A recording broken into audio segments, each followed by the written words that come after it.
Your Creative Push, episode 54. And I no longer needed a creative push because I was doing the thing that I loved the most.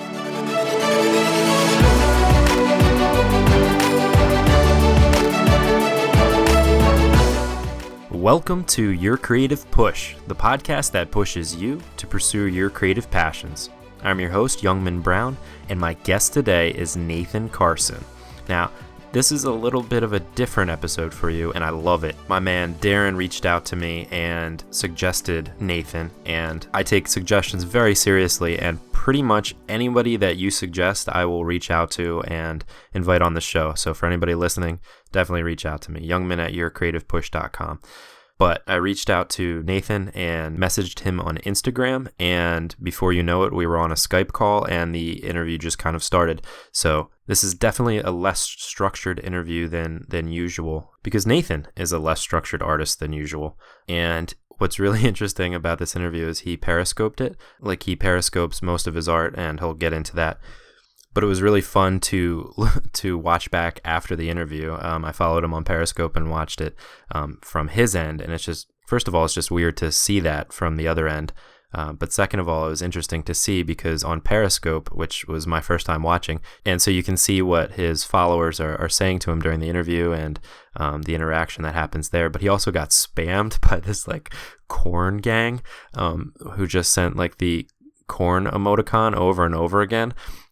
Which was hilarious. So he had to like deal with that during the interview. It's a really psychedelic experience looking back, but definitely really cool and interesting thing that he is doing with his art and really with his life.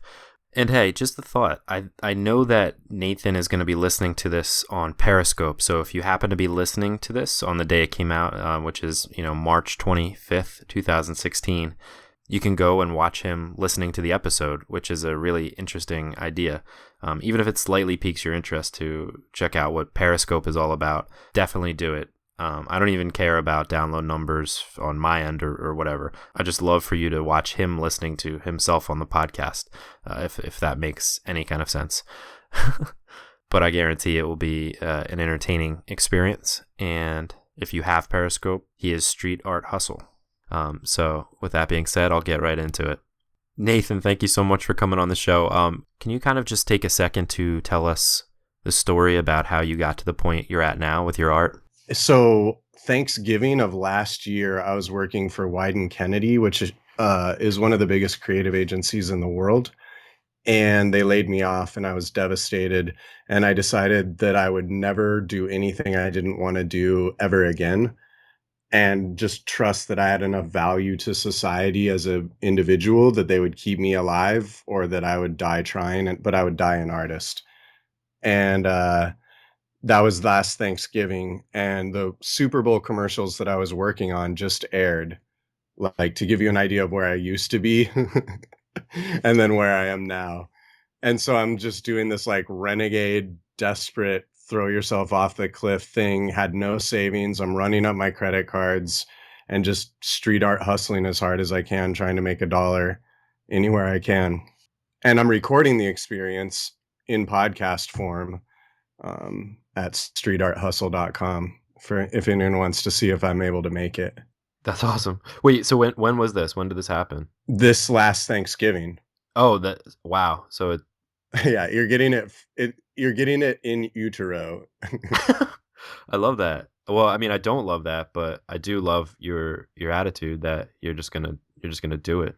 So what can people expect to hear in the podcast? It starts out 6 in because my friend that I was originally doing it with, we had a falling out and he made me delete the first 6 episodes. So then it sort of like reboots with a glitch. Sort of really quickly explaining like, well, this guy quit his job and now we're just seeing if he makes it or not. and with like a Star Wars intro, and then it just like gets crazy from there. I mean, it's literal madness. And then the problem is I don't have enough time to edit him. So there's only 6 right now. And now I'm just periscoping the adventure live. And so Periscope is live streaming through your cell phone, and you can only get it on your cell phone, but you download the app called Periscope, and then you look for me at Street Art Hustle, And then you can like get this window into my life as I'm like smoking tons of weed and trying to make it as an artist. That's awesome. Yeah. Now, And documenting the whole thing and writing about it and painting and all that. so what do you find that like that Periscope, aside from not having to edit, because that's my major, the thing that really gives me, like, takes a lot of time because I want all the guests to sound good and stuff, and I guess there's a little bit more involved with when you have guests. But what do you find the difference between regular podcasting like you did to start out and periscoping? What's like kind of the difference in audience and the difference in kind of what you end up talking about? It's 100% different, but I'm getting the same artistic rush out of it. So it's basically nothing like a podcast because it's very experiential and in the moment. Hmm. And so it's not sitting at your desk at work and listening to a podcast and learning something. It's not multitasking as you're on the subway home and you're using that time to learn. It's very much like back and forth and interactive, and you're involved in these people's lives and they're involved in yours in real time. I mean, I have people that are just straight up sending me money Wow. or buying me gifts. I'm literally smoking today out of an acrylic water bong that one of the people that follows me sent me because I've broken two of them on camera made out of glass. So she sent me an acrylic one. That's pretty nice. I mean, Yeah, that's kind of cool. It's almost like you're a webcam girl. exactly. There's like parallels to that, right? Yeah, yeah. People are drawing those, except it's like straight up patronage for the arts because all I do is draw and paint. Like there's no sexual component. And when my stream starts to get sexual, we just ban whoever that is Yeah, yeah. because it starts to get sexual real quick, especially like if like this girl I'm dating is in the room because she has big breasts or whatever, then the guys get creepy quick, Yeah, of course. you know. Okay, so can we go back to the moment that kind of happened to you where your life basically changed? What was it in you that you decided to keep going, to make it your own way?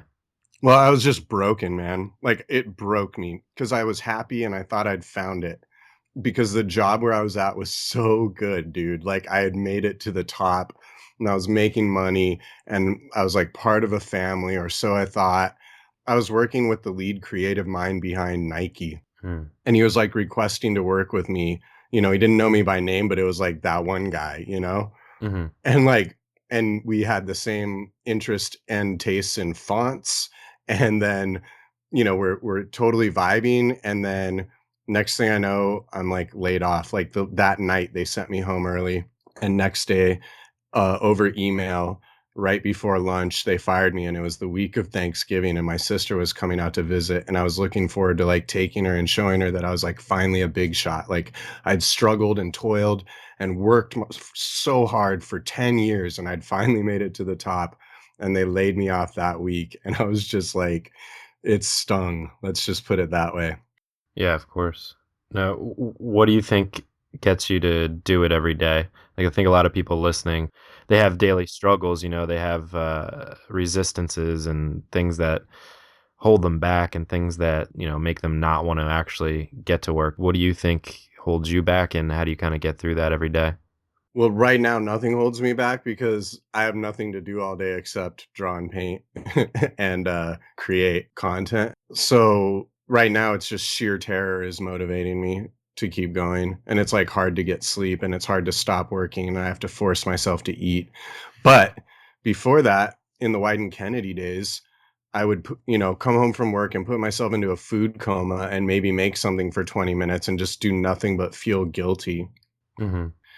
And so I understand that how do you create? How do you create? And I have a lot of insight into that, but it will lead you inevitably to the path that I'm on right now. Like if you want to go down that rabbit hole, we can explore it. Let's. Okay, so what I found out is that I was putting my energies into the wrong things. So my mindset was if I can just get a stable enough field that's creative enough to be satisfying, then I will be happy. So that could be like a comic book artist. Yeah. And then I wouldn't need to create on the evenings and weekends. Like do you have that same sort of thing going on? I'm a poker dealer, so there is absolutely no creativity in my current job.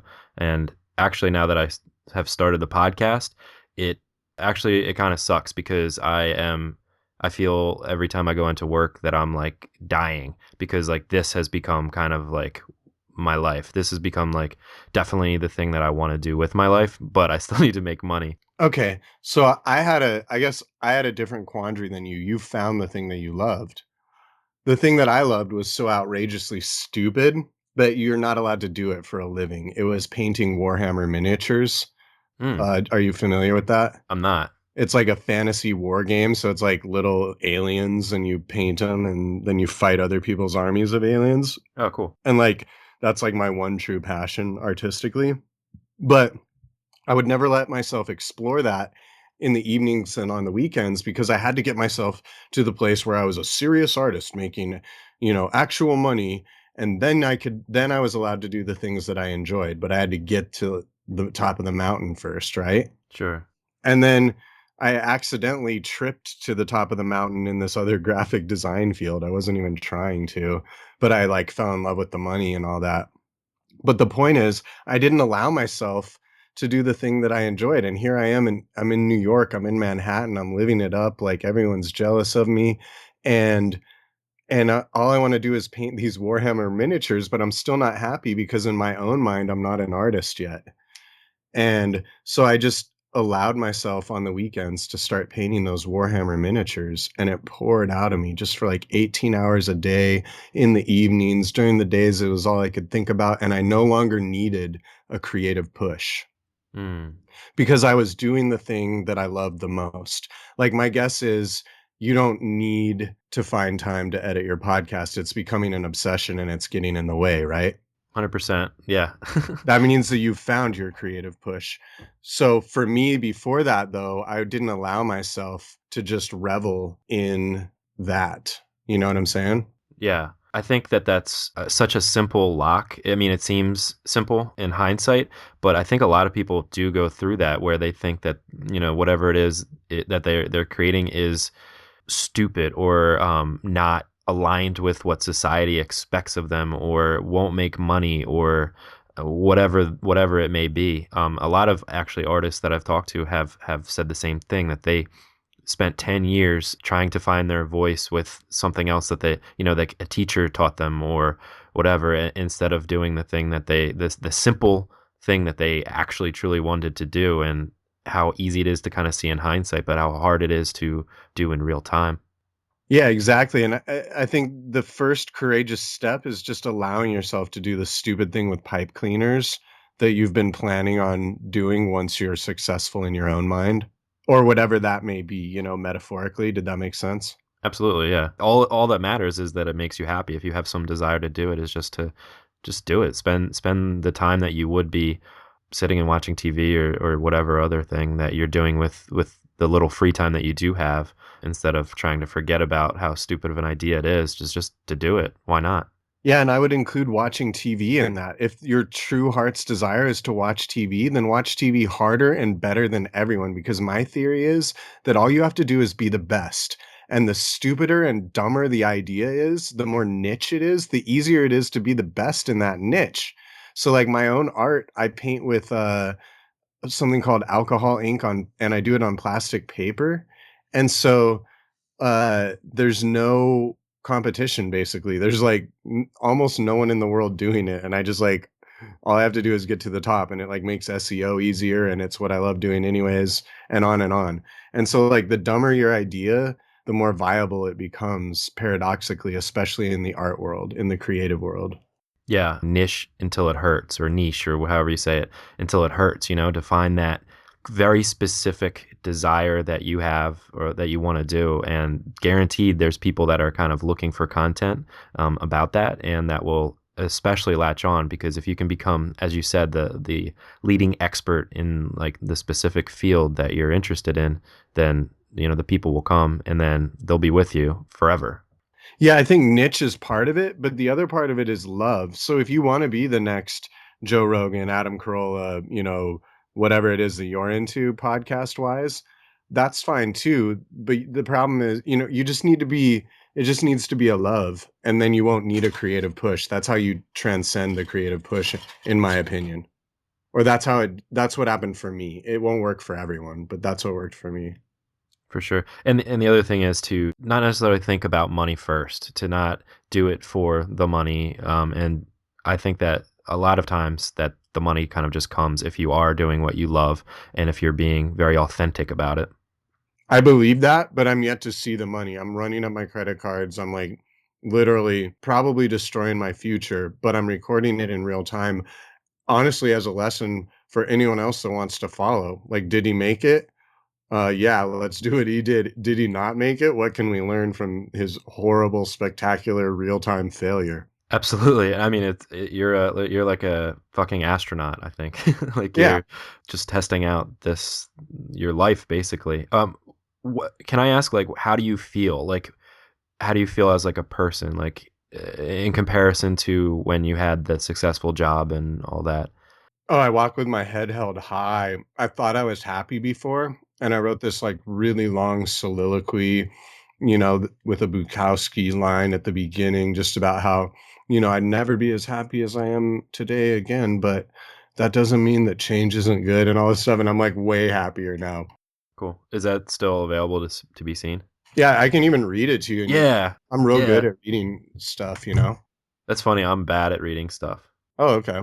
That's what I do, like, my other podcast at dearpoetry.com, it's literally a 1,000-page memoir covering 3 months of my summer, a 3-month summer, and then I read each chapter in podcast form, and it's all edited with sound effects and stuff. Oh, cool. Wait. So what's the link to that? You can find that at dearpoetry.com, like Dear Abby, but Dear Poetry, Okay, cool. and there's, like, probably 70 some odd podcasts that you can listen to and download there by right-clicking the listen button. Cool. I've got this thing. You want me to read it? Let's hear it. Yeah. Here we go. There's music in everything, even defeat. Bukowski said that, or repeated it beautifully. The last few months have been the happiest of my life. A lot of that is because I just moved to New York. A lot of that has been my job. That's because a few months ago, I accidentally stumbled into a gig at the largest design firm in the world. Or maybe just the most prestigious. Or maybe just the best to work for. It has definitely been the best to work for. As I said, the last few months have been the happiest of my life. But I got laid off yesterday. Today I'm cleaning out my desk and moving on. The job was only supposed to last for 3 weeks. They called me in to help on some banner ads for Delta Airlines. I was starstruck. I got to work beside people whose portfolios I had admired for years. I knew I didn't deserve to be there, and I knew it wouldn't last. That's not false humility. I've worked at the top, and the people up there are incredible. I did my best. They extended the gig. Then they did it again. They were testing me, training me, seeing if I could take it. On Sunday night, I fucked up. It was bad enough to cost me my job. To be fair, it was never my job. Not really. I had been given a temporary freelance position set to detonate in 3 weeks. It just took longer to count down than originally expected. As the months wore on, I began to think, maybe I am good enough. Maybe all that hard work paid off. I started to see myself in a different light. Other people did too. It was really something. I'm not looking for sympathy. I'm telling you this because I want to balance the scales. Social media has allowed us to worm our way deeper into everyone's wonderful lives, but that's the problem. Everyone seems to be leading wonderful lives. Everyone but me. We post highlights, but rarely the low. Or if it's the low, it's in passing. The impetus comes from a good place. We don't want to bum people out, to flood their feeds with endless months of manageable depression. We know that everyone is already carrying more than they planned, but now this friendly gesture has become one more thing for us to carry, one more thing to make us feel inferior. So I'm posting this on the day I got let go, to let you know that life is not always wonderful, but that there is music in everything. I'm not saying things will work out in the end. Nothing does, not if you wait around long enough. But the bad things are not there to wake us up to the good. They are there because they force us to change. Change is always good. The universe is vast and full of mystery, and discovering those mysteries is one of the most important things a human can do. That's because we're almost the only things in the entire universe capable of doing so. But we wouldn't. Not without force. I would never have left this job. Never. They would have had to pry my satisfied corpse fingers off my ergonomic armrests with a crowbar to get me to leave. It's been that good. But now I get to change. Now I get to experience something new. That new thing will necessarily be worse than what came before it. I know because I'm from Colorado, and the best views are from the top of the mountain. So this path won't lead me to something better, but it will take me somewhere new. The secret to happiness is to enjoy the ride. Joy is the goal, not the effect of achieving it. I've got an interview at Ann Taylor after the holiday. I won't get the job. I'm not that good. I know because I've worked with people who are. But I will get to see where the magic happens, to put on my best clothes and sit anxiously in their waiting room, praying I don't have to Crohn's disease all over their ergonomic bathroom. But even if I do end up Crohn'sing all over their ergonomic bathroom, it will be a new experience and a great story, just like this one. Every day can be awesome if you look at it the right way. Happy Friendsgiving. Thanks for being a part of my journey. Oh God, I was so depressed and I was just trying to make something beautiful and I drew a picture of Bukowski, and you can feel free to edit that down to a snippet. I don't care how much you cut out. No, I think that's good. Yeah. I really like that and I dig it. So Okay, cool. Thanks. well, so you're in a different place now than you were then. Yeah, so now looking back, it's hilarious because I just got forlorn and I was like, F it. My whole life I've wanted to be an artist. I'm just going to be an artist. I'm just going to take it. And I was right in the middle of just so enjoying myself because I started out painting Warhammer miniatures and I did 3 of them. And you know what? I moved on and then I was doing paintings and then I was doing podcasts and then I was doing really productive, fun things, those really stupid things led to other things once those urges had been satisfied. And so that's another reason why you shouldn't be afraid, no matter how dumb your idea is. And you have to let them evolve. You can't ever get tied down if you're truly going to do it. You just constantly have to pivot, pivot, pivot. Every time you run into a mountain that's too big to tackle, then you just change directions. Or every time you suddenly don't want to do that one thing that you had committed to anymore, then don't do it anymore. Because so often we lock ourselves into these things and make oaths like, I will do 54 podcasts before stopping doing podcasts. And then you're just miserable for 54 podcasts. Right. And then it always takes longer because you're miserable. And next thing you know, it's 4 years later and you finally reached 54 and no one gives a damn. Whereas if you'd have just allowed yourself to abandon that and move on, you would have found something happier and better that you could really sink your teeth into. Do you know what's really fucking hilarious? What? Your episode 54.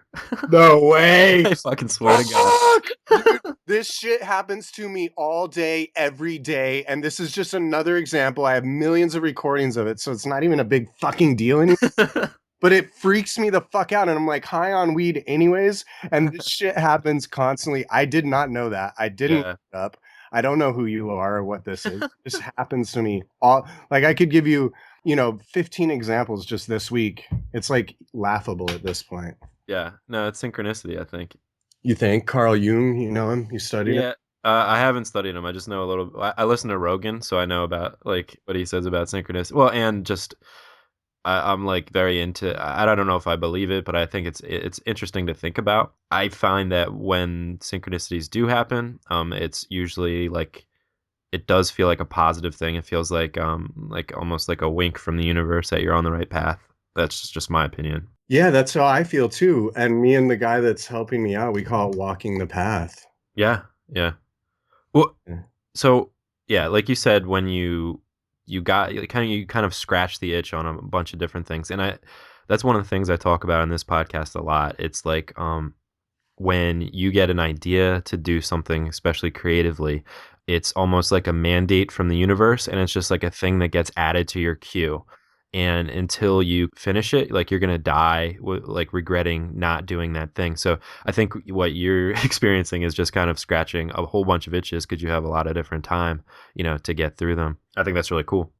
Yeah, that's a good way of looking at it. And I love how everyone has their own interpretation and names for this same idea that like there's like a force or a flow or a higher power, God, deity, divine will that kind of gets what it wants in the end no matter what, and free will is a part of it, but it's not the totality of it. And you can either like go with the flow, you can be a salmon and go with the flow, or you can like fight against it and get crushed. Yeah, get crushed by the tide for sure. So I think a lot of people listening are, and I'm guilty too, because I think it's really hard to, especially when you have a stable job. Like you said, you would have never left the job. Never. Um, and I'm the same way. When I went into the podcasting, I don't think I thought that it would be. I thought it'd be more of a hobby rather than a new job. But now that it's like actually picked up steam, and I'm starting to think that maybe I could devote all my time to this and try to find a way to monetize it or make money or whatever. But I think that that's a much different thing than just quitting your job, which is a totally scary thing and not necessarily something I would recommend. What I want to know is, would you recommend that for somebody who has the creative itch, who knows that every day that they go into work, they hate their job and they just want to be doing something creatively? Would you suggest to them? It's such a personal journey. It's not anything that I would honestly suggest that they watch my example, because I don't know. I'm in the middle of this, and I know that I'm happier than I've ever been. But hey, who isn't when they're living on credit cards? What happens when there are no more credit cards? Have I found a way to arrest my fall by then? I don't know. Mm, But you can like tune in and interact with me in real time, and I'm like going to be posting essays soon about adventures that are happening. Like I got a free full sleeve tattoo of Bukowski down my arm, out of just following my dreams, which is like, it's not direct money, but it is a cool perk of the job. And so like, how do you factor in the value of experiences like that when you just jump? I don't know.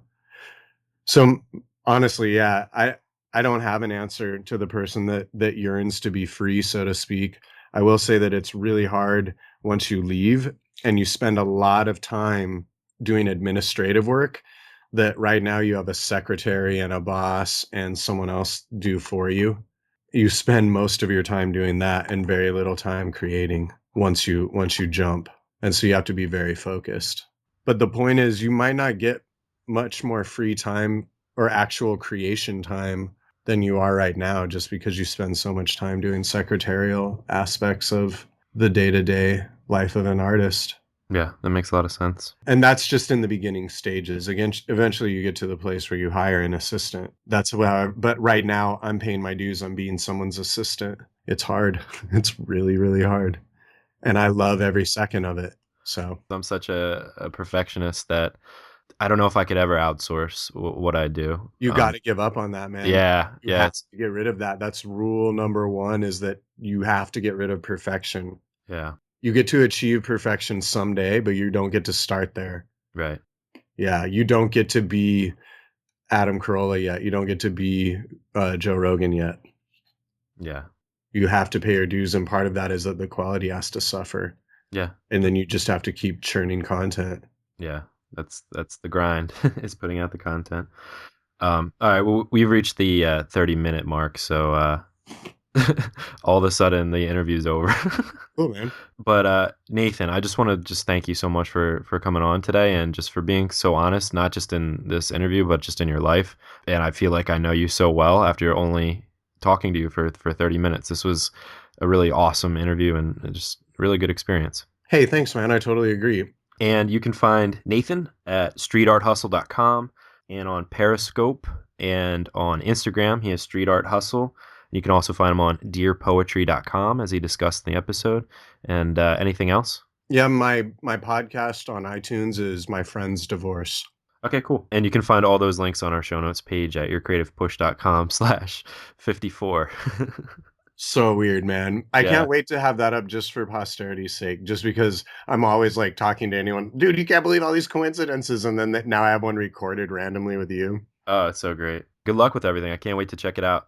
Yeah, and me too, but about you. Okay, cool. Dude, this was great. Thank you. Hey, thanks so much. Wow, definitely a very cool conversation, and honestly, it feels like a really big win to get Nathan on the show.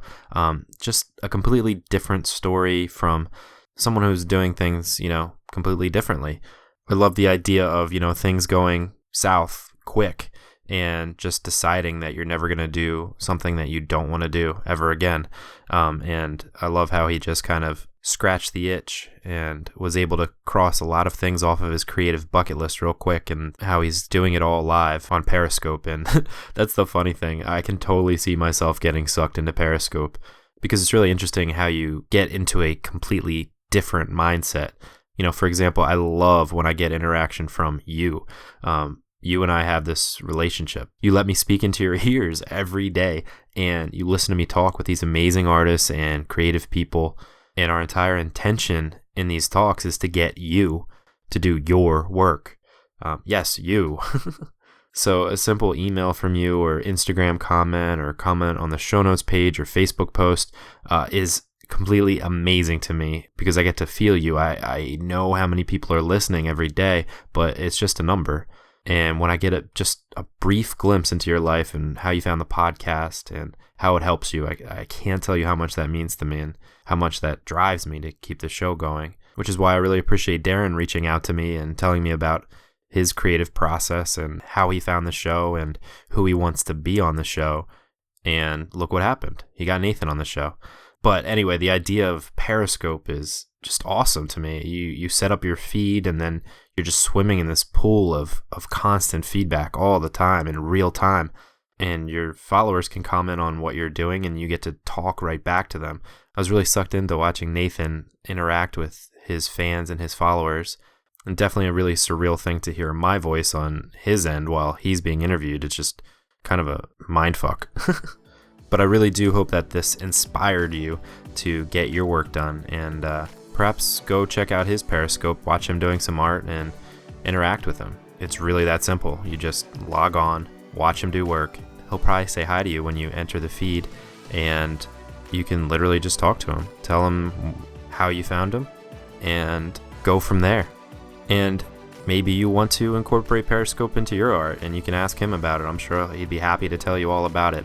If you want to be able to interact with people while they watch you do your work, think about it. Just do it. Scratch that itch if it's something that appeals to you. But most importantly, do your work. We've got some great episodes for you next week if you need some more inspiration throughout the week. Be productive, get a lot of stuff done, and I'll be here for you on Monday if you need the push again. Have a great weekend. I love you, and I'll see you next week. Bye.